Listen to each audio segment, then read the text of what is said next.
Assalamualaikum, welcome to my channel. Balik lagi sama aku Intan Aulia.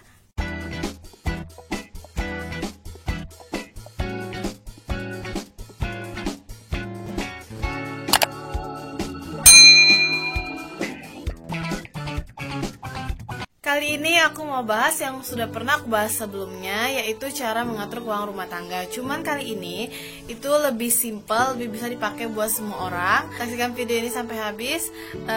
Semoga video ini tuh bermanfaat buat bunda-bunda semua dalam mengatur keuangan rumah tangga. Dan jangan lupa like, comment, and subscribe channel aku.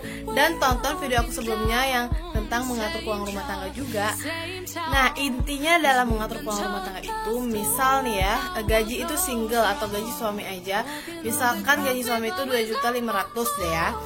Nah, kalian itu wajib tabung dan wajib tabung. Misal nih, kalian tabung paksain 500 per bulan. Nah, kalian masukin tuh ke celengan yang udah kalian beli, celengan aja di rumah, jangan di bank. Nanti kalau misalnya udah banyak, kalian beliin emas. Terus kalau banyak emasnya, nanti kalian beli tanah gitu.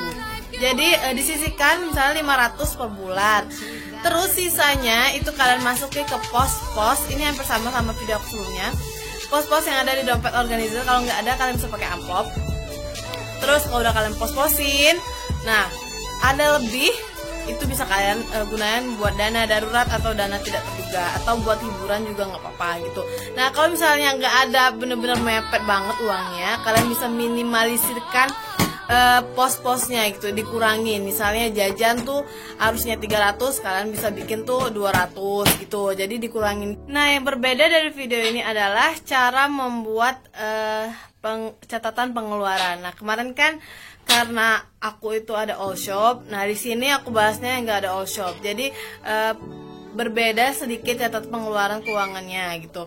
Nah, di sini aku bakal bikinin video setelah ini, itu gimana cara aku membuat catatan pengeluaran yang simple, dan akhirnya aku tahu kemana uang itu pergi dan siapa yang paling banyak memakai uang tersebut. Nah, jadi kita kolomin, misalkan anggota keluarga itu ada 4.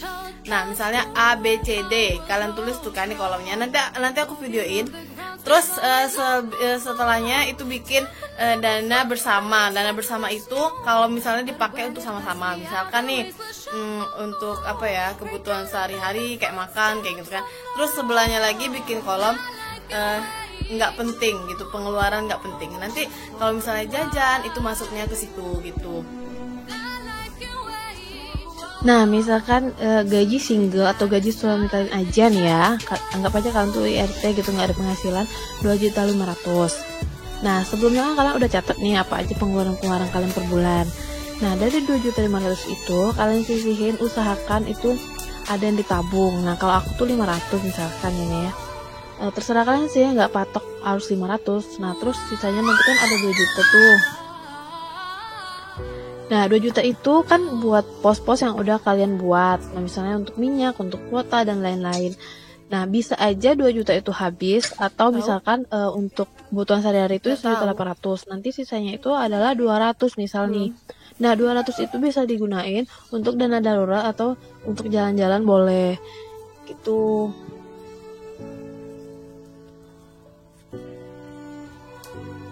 Nah, intinya tuh kalian tuh memang harus nabung dulu, jangan tunggu ada sisa baru nabung. Jadi kalian harus nabung dulu, usahakan tuh nabung dulu gitu.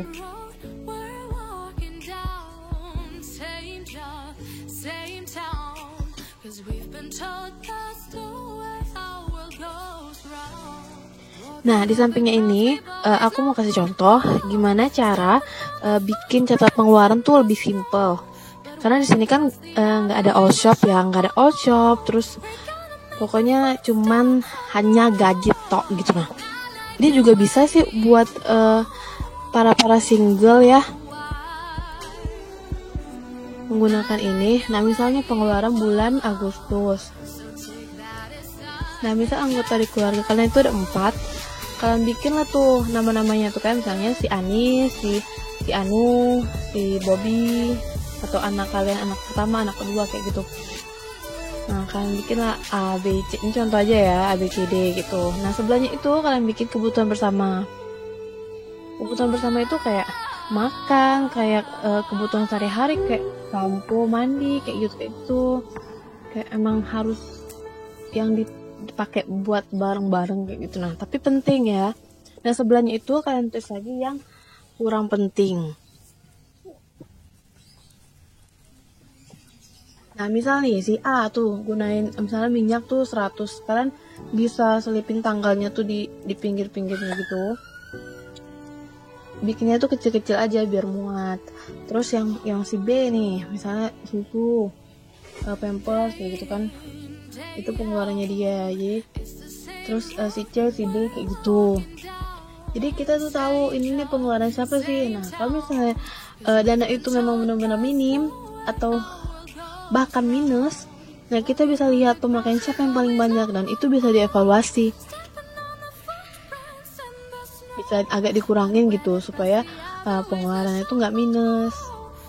Nah, ini nada bersama yang aku bilang tadi, kayak belanja bulanan, kayak makan, untuk makan, biaya makan gitu kan, bukan makan di luar ya. Nah, ini sebenarnya itu dana nggak penting yang sebenarnya tuh bisa nggak usah dikeluarin, tapi kalian keluarin gitu. Misalnya kayak makan di luar, terus beli baju, terus pokoknya beli pizza, beli cemilan kayak gitu. Nah, jadi tiap item itu bisa kalian jumlahin. Nah, kalian bisa lihat tuh pengeluaran itu banyaknya tuh di mana sih gitu.